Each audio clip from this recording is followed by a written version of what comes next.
Five Star Revolution podcast with your host, CJ Price.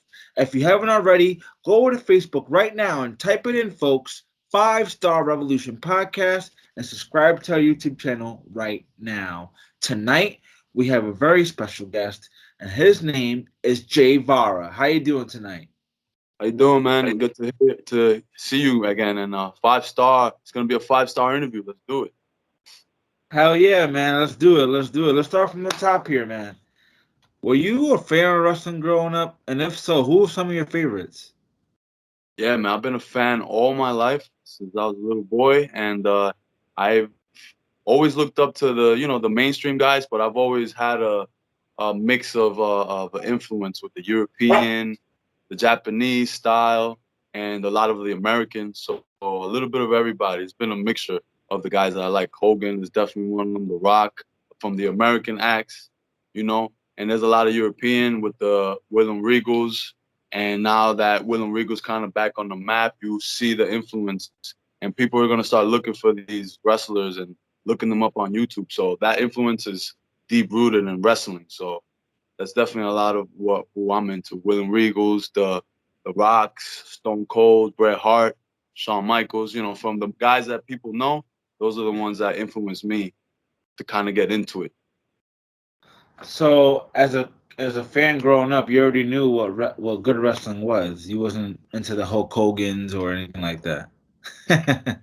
I saw Hulk Hogan and I saw this, pretty much the showmanship, everything that he represented, and that's pretty much the go-to guy that you look at. Like, okay, he did it well. He knew what he was doing, and with the moves not really being a factor, you saw how things evolved in the '90s and the early 2000s, then the 2010s, and now we're here, and it's almost like a stunt movie. A lot of the style now it's like a very choreographed style, but things are always changing. So you always gotta see the old stuff, see the stuff that that you grew up watching, and see how the wrestlers now are doing it and how they're bringing it to the table, how they're putting it on their stage. So it's a lot of different styles that I've been influenced by. So, when you continue to watch wrestling and continue to be a fan, where was that moment in your head where you said, I want to do this. I want to become a pro wrestler." Actually, I was around. I think I was like 8 years old, and I was actually in my aunt's house, and my cousin was actually making me watch episode of Raw, and I saw Jericho and The Rock going back and forth on the interview segment, and they kind of was just going back and forth off of what they were saying.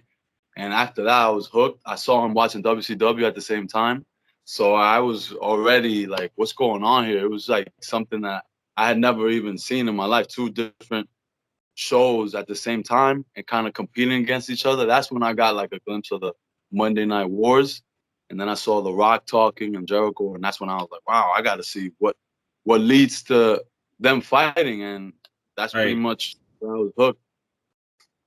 So, ever since you were 8 years old, you was like, damn, man, I want to be in that ring. I want to be one of them.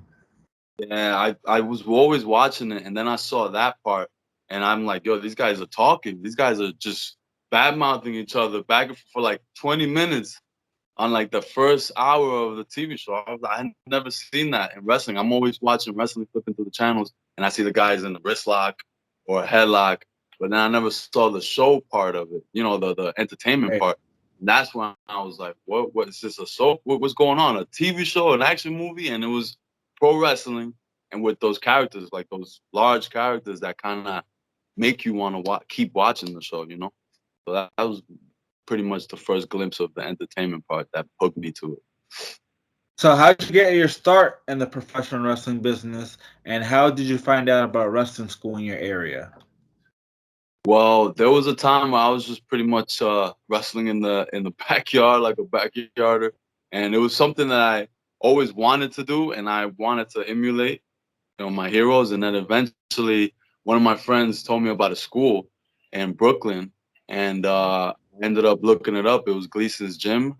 Johnny Rodz, the WW Gleason's Gym, and he was a big influence. A lot of my cousins and a lot of my uncles. I never really saw his stuff, so I started looking him up, and I actually went to visit him. My friend gave me the recommendation. I went there, and ever since that, I think in 2009, I started training there and started pretty much learning how to be a professional wrestler. Johnny Rod's school of Gleason's gym, unpredictable. Johnny Rods. He's always been an influence to a lot of my family members. So it was pretty much an honor to go to his school and just say, "Hey, I'm here to learn from you." He's a New York legend, so pretty cool. Johnny Ross is a great wrestler, man. He's a very respectable name in the business. So you were in good hands when you first started. What were your first impressions when you were in the ring? Well, that was my first time in a real wrestling ring. I had wrestled in a boxing ring, and that was horrendous. That hurt a lot. So then when I went to the wrestling ring, I'm like, wow, this is way softer. It's still an extreme feeling when you're slamming yourself on wood and hoping that you don't hurt yourself because you're gonna be sore no matter what. It's gonna happen. But I started hitting the ropes. I started pretty much everything I did when I was a young kid and like when I was younger, just imitating it. I was actually practicing it in the professional wrestling ring, and it was a wake up call because everything I had copied before, I had to throw it out the window and relearn it and learn it the real way. So I don't count Right. anything that happened before. That 2009 was my official first year as a professional wrestler, as somebody learning from the pros. So not my official year. Let me take that back. Not my official first pro year, but I could say that's when my career started, 2009 and Johnny Rod School, because So you've been in that the was business for you've been in the business for over a decade, bro. Over a decade. I want to know if you still pay your dues. You still put the ring up. You still put the chairs up. You still sell tickets. the thing is that in a way, when you have some time in this business, you pay your dues in a different way. So there's levels to it. There's different levels and orders to it. So yeah, the first few years you set up the ring, you go to the show, you try to contribute. And even then, even when there's a new promotion in town, you go, you try to introduce yourself because you're still the independent worker. You're still trying to make pretty much a name for yourself and get out there, make yourself a brand. So you're always gonna try to contribute and give back to the business. At this point in my career, there's a lot of times when I'm training and I could give feedback to one of the younger guys. So that's a way that I could give back to the business in a way. And I'm sure when I'm 20 or 15 years in, I'm gonna be giving back in a different way. So in a way, it's like a circle of life. Everybody helps each other out. And at this point, honestly, I think I'm a pretty good coach. I know how to help out a lot. So that's a good aspect of wrestling that I never really messed with. So I wouldn't mind um, getting more into that because I think I'm a good teacher, at least with wrestling. So let's backtrack a little bit here. Who was your first official match against, and what did you learn from that match? Wow. My first official match was actually one of my best friends now in the business. And I learned to slow down because we were going too fast. We were like skinny. We were like teenagers. And we were in I guess, our wrestling gear, our first gear that we got. And it's going to be like jeans and like some Adidas wrestling sneakers and and a white wife beater or something like that, like a typical yarder outfit. So then we were out there, and then he pretty much was just, doing all the technical wrestler stuff, stuff that he wanted to do.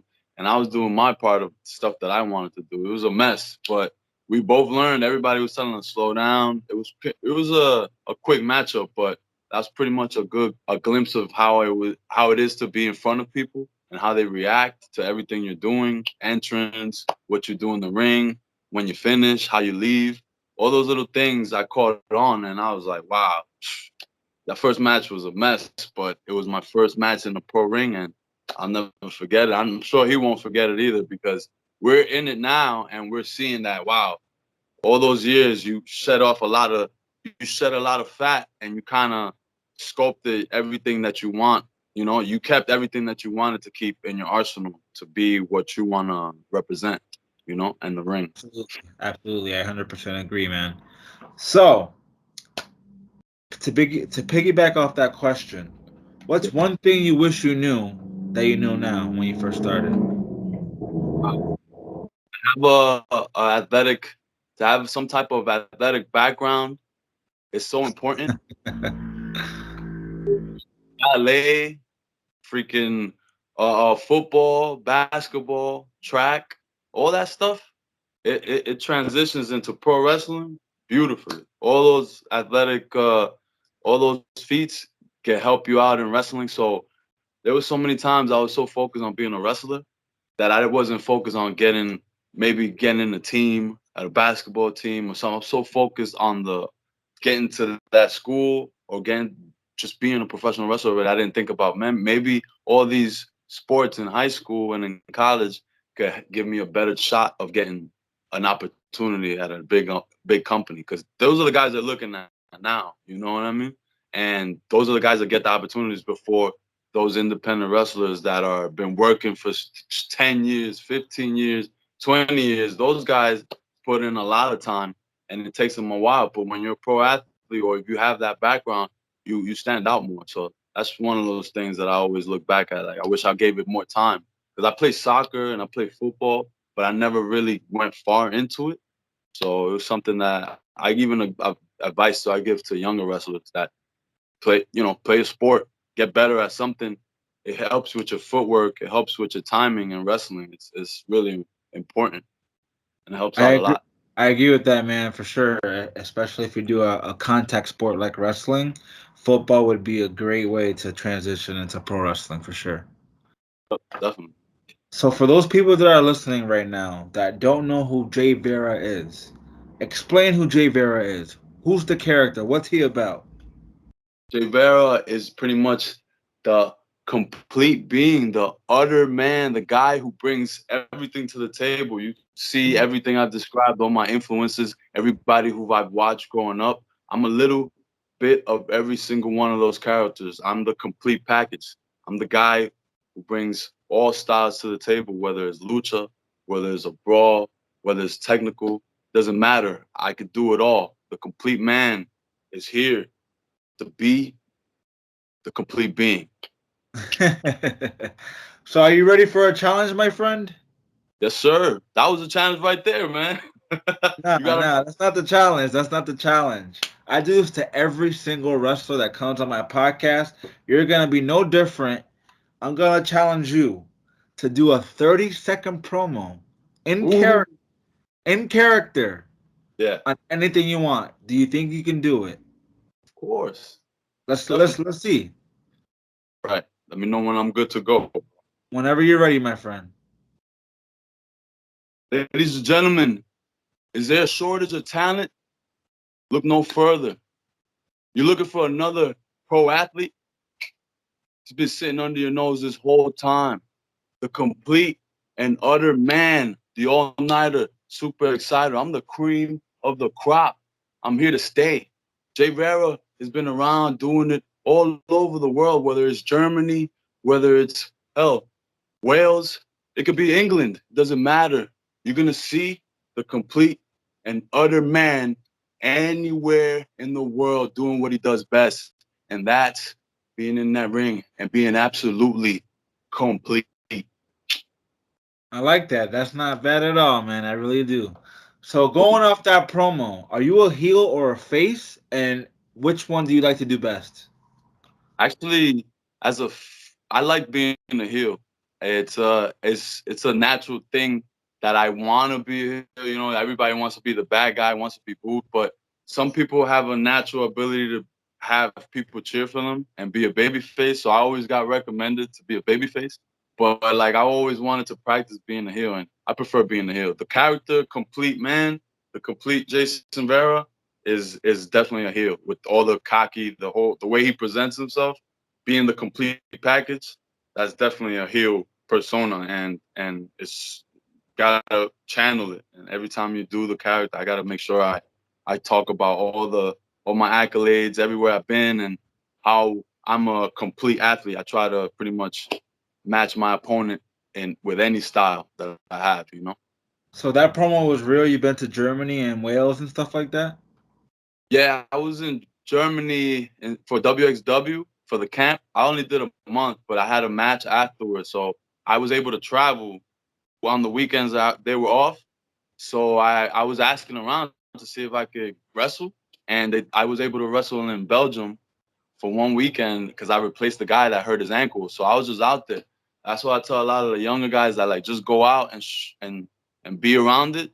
You never know when there's gonna be a spot. So I was just checking it out, and then they were like, "Hey Jay, are you available? Are you good to go? You got your gear? Of course, you gotta have your gear everywhere you go." I put my gear on, and that was my first time wrestling in Belgium, and I got paid. It was interesting. It was an interesting style. Everybody is pretty familiar with the American style, but I got a good glimpse of the European style and how they do things. And there's a slower pace, more technical.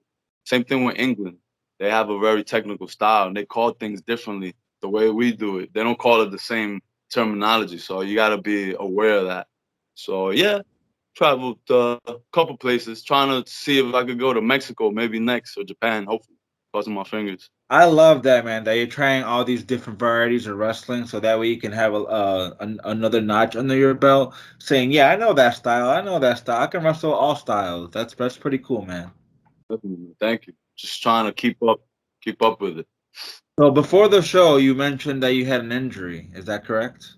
That's it You was mind speaking about that? excuse me. You mind speaking about that? Yeah, it was a minor shoulder injury. I just had surgery about 3 months ago, so I'm on recovery mode. Just looking forward to getting back and just traveling and doing it all over again. Hopefully by April, I'm able to start wrestling again and doing more shows out in Massachusetts, Connecticut, wherever, on the East Coast for now until I start getting a little bit more momentum and start getting back out there. But hopefully April, I'm back full time actually doing shows. Was So that yeah, wrestling related?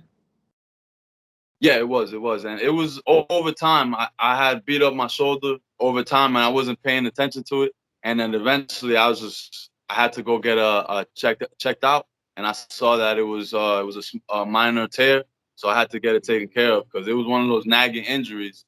It just kept hurting, it kept bothering me, and it kept affecting me in the gym and like on shows. So I had to make sure to fix it. Otherwise, I could imagine how much worse it could have gotten. So yeah. So, how do you prevent those kind of injuries these days when you're in the ring? Ooh, man, I'm gonna switch my whole style up now. Even move set. Like I'm gonna have to um definitely stretch more. I always stretched, but stretching helps out a lot. And if you have any surgery, anything like that, yoga, stuff like that helps out. Stretching before and even after the match helps out. I don't really do anything besides like yoga and like any real stretching before a match, but all that stuff, definitely drinking a lot of water, all those things help you out and when you're in your rest period and even show days. Just try to rest the injury, try to stretch, make sure your limbs are good to go right before the showtime. Reason I mentioned that is because a lot of these young guys, especially the new guys that are in the wrestling business, want to go 100 miles an hour all the time. So I want to know what type of advice do you have to those type of wrestlers? Well, those guys, they have to go hard because right now they're probably getting looked at, and a lot of companies are probably considering them. So the best thing to say to those guys is pretty much something I do is protect yourself at all times in the ring. You never know when something could go wrong, whether it's you're on your opponent or you're diving, whatever it is. Make sure you protect yourself at all times so you're able to go home back to your family and then get booked at the show next day, tomorrow, the following week. So you don't have to, slow your roll. You're able to keep going every week, killing those shows and just make sure to protect yourself. That's the best thing to do in the wrestling room for sure. Absolutely, protect yourself at all times, man, for sure. I used to be a wrestler myself, and I took some pretty nasty bumps, had some concussions. I even broke my ankle once, and that shit is not good. Coming back from those injuries, and recovering and then doing therapy, it's a lot of work and it takes a toll. I learned that this year, so it's a lot of work, and then you have to have a lot of patience. That's another thing to a lot of these wrestlers. Have to have a lot of patience and just discipline, just to keep it moving. Just to keep that energy going for those shows and everything that they do, whether it's traveling or doing anything that has to do with setting up a show. patience. You gotta just be patient and stand your ground. You're gonna, all those years, like me, those years pay off. You get more opportunities, and you're able to do more, and then even give back sometimes. So So definitely. speaking about all that, do you have to have a support system in order to make it in this business and sacrifice a lot of things to make it in this business? Definitely. You definitely sacrifice a lot. Relationships could get a little weird when you leave for a couple weeks, sometimes a month. You got to make sure every part of your life is able to handle what you're willing to sacrifice for this. And as long as everybody's supportive and knows putting what you're putting time to, then I can't see anything going wrong. If you have that support system and you have the time to tell these people that, look, you know, birthdays, whether it's holidays, anything like that, you have to make sure you tell these people, communicate them to them that, hey, this is my dream. I got to do this. I got to take a chance and do this now before it's too late. You got to take advantage when you're young and you're able to do it. So definitely have great communication with your family members, your partners, and let them know this is something that I've been wanting to do for a while. Let me give this a shot, and then definitely support and a lot of love because you'll be going away for a lot, and you don't sometimes you don't know when you're coming back. So it's just one of those realities about it, that you're gonna be missing home a lot. That happens. That happens. Yes, absolutely. That's what a lot of people don't realize about the professional wrestling business, that you sacrifice a lot and you miss a lot of things in order to make your dream possible. Yep. It happens, and sometimes you just have to take a step back and be like, okay, this is what I'm doing. This is the you got to look at the bigger goal, look at the bigger picture. When those nights when you're driving alone and you're missing your girlfriend or your wife or your family, your dog, there's a bigger picture, and you got to just keep it moving and stay on the road. Trust me, there'll be better times. It's for any wrestler out there for sure. So let's talk dream matches real quick.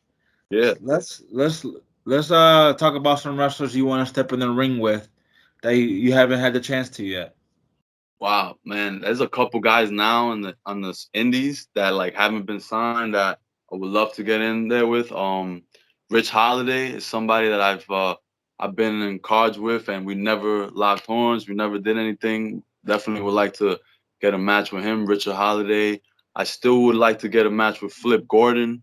It's a guy that went to London also around the time. We kind of were coming up around the same time, and Flip is doing really good for himself. Well, right now I think he's with AEW, but now I hope he is. And Flip Gordon is another guy. I have now guys signed. I would like to get a match with Trey Miguel. He's really good. He's excellent. And guys from the WWE.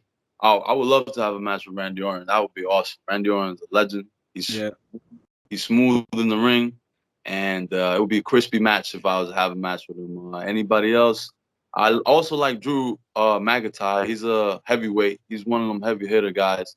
I always like those heavyweight matches. So somebody that I would like to face eventually one day. I met him before too. He's really cool guy. So what's your style in the ring? What would you consider yourself in the ring? Think I'm more of a brawler. I mean, I do implement a little bit of everything because I love lucha and I like that athleticism of it, but I'm more of a brawler. I have that style and I kind of have that pace as a heel. Sometimes you just have to pace that match and give and let them see, who the bad guy is. You kind of gotta slow the pace down and make sure they get behind the baby face, the hero. So my style is a more methodical pace, and it's a pace for that you kind of there's like peaks and valleys in the match, and that's kind of the roller coaster you want to take people on because you never know.